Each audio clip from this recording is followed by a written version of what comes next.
we mutimurira uze kwa Yesu amakuba yawe uyamubwire mubwire buhoro ibikuriza we kugira ubwoba kandi wirira mubwire buhoro ibikuriza we kugira ubwoba kandi wirira abaremerewe n'ibiruhanya abwire kw'Imana yabarura ubahumurize utumukiza amara agahinda none wirira ubahumurize utumukiza amara agahinda none wirira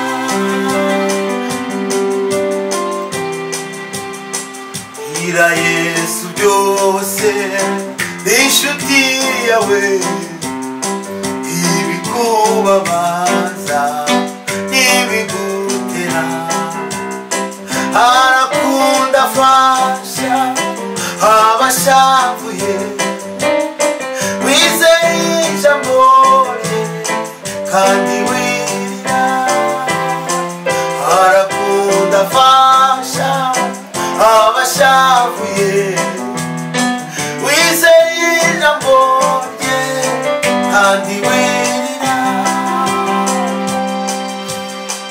Mwami Yesu Kristo ndagushimiye kubw'uyu mwanya duhaye mwiza. Uyu ni wa mwanya mwiza wo kugira ngo twumve ijambo ry'Imana ku Mpemburo TV online. Iki ni cyagiye twifuza kugira ngo duhembukiremo, turifuza kugira ngo uhembure ubugingo, turatabaje kugira ngo ubugingo bwacu buhemburwe nawe. Usuka imbaraga, usuka umwuka wera, usuka ibihe bishya, usuka amavuta muntu wawe Mwami yongere kuzurwa n'ijambo ryawe.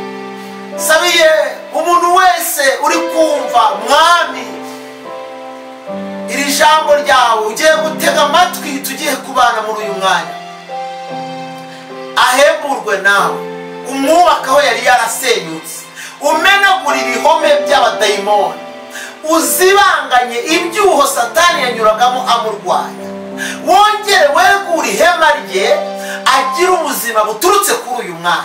Imbaraga zawe zifate imigambi y'ikuzimu, umwuka w'Imana aganze kandi ategeke. Tuguhaye karibu n'ikaze ku mugabo n'umugore ugiye gutega amatwi, ku musore n'umukobwa ugiye gutega amatwi, abari muri Afurika, abari mu Rwanda, abari mu mahanga ya kure, bose baruhurwe n'uyu mwanya.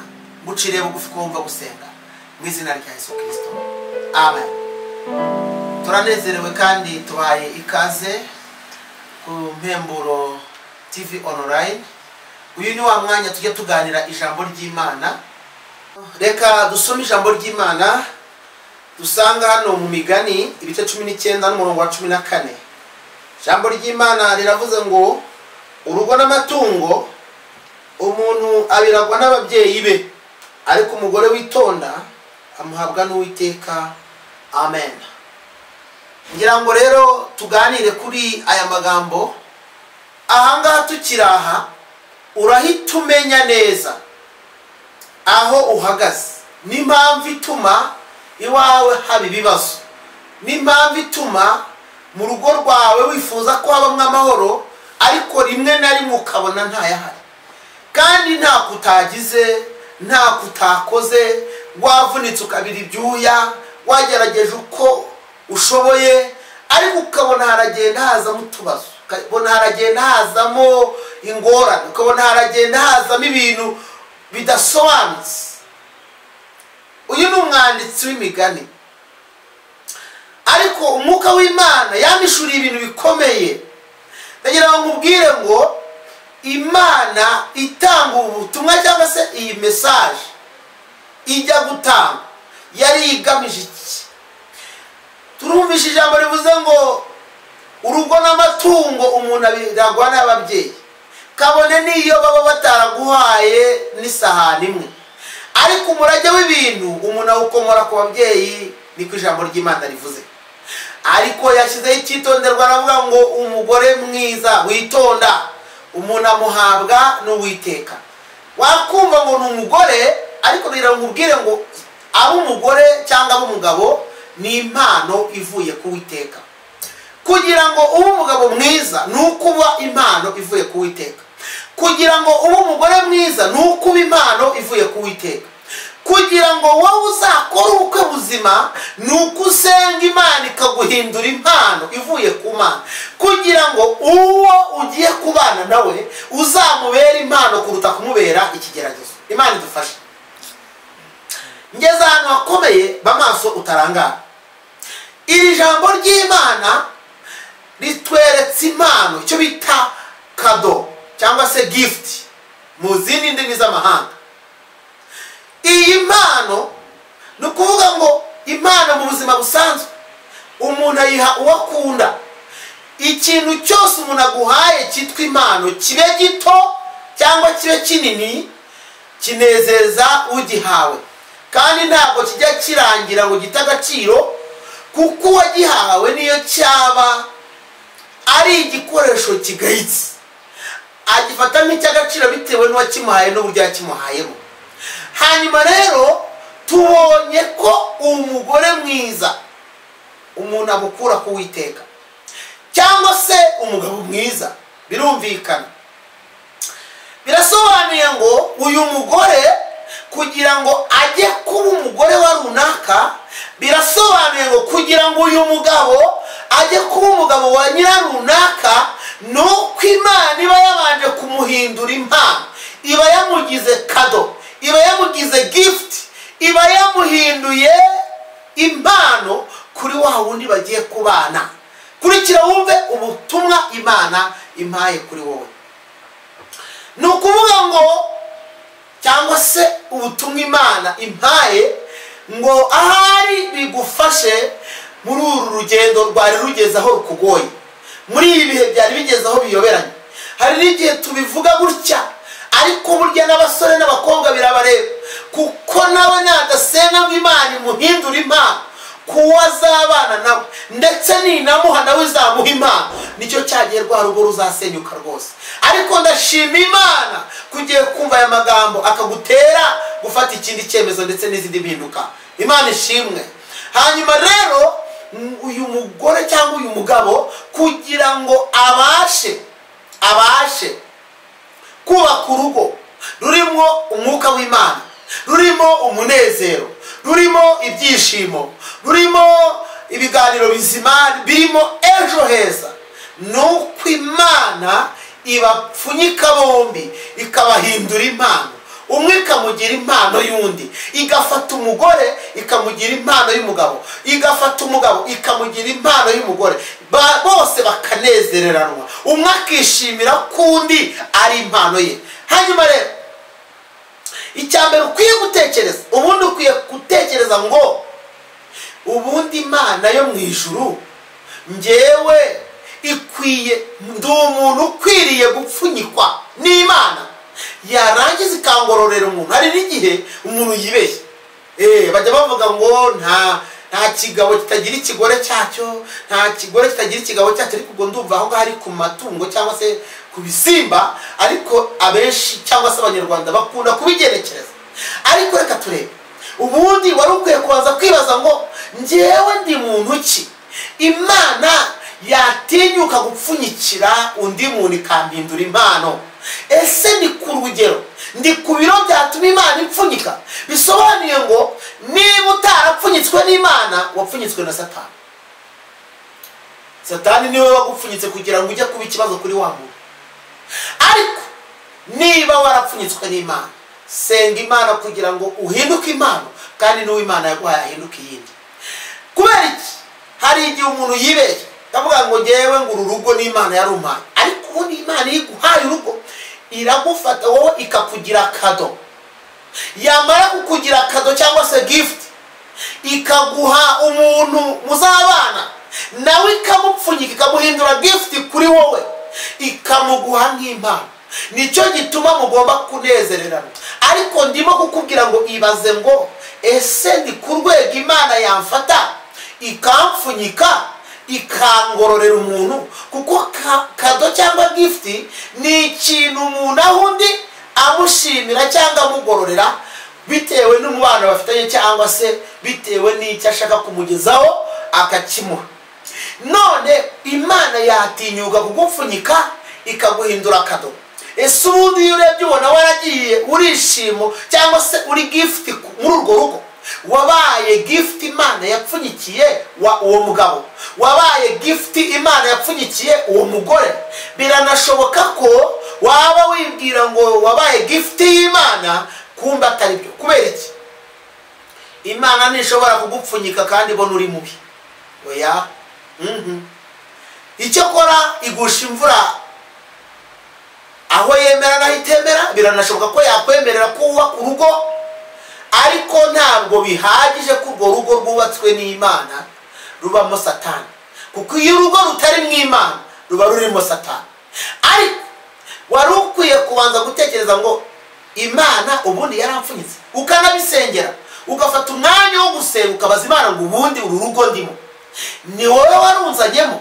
Wasanga rero ukuzanyemo ukayibwira ngo ibi bintu byari bihagurutse kurusenya, iki cyari cyaruhagurukanye, izi mbaraga zari ziruhize, nzikubitishije imbaraga z'amasengesho. Wamara gusenga iryo sengesho, Imana ikaguhindurira amateka, kuko urugo rwawe nubwo rwari rugeze mu marembera, ariko ngiye kugusengera Imana yongere igupfunyikemo kado, wongere uryohere uwo mudamu wawe, wongere ube uwo gushimisha uwo mugabo wawe, ube ibyishimo kuri we, yewe wa mugore we. Imana yongere igusige igikundiro kugira ngo Satani cyangiro yagusize Imana ikigukureho mu izina rya Yesu.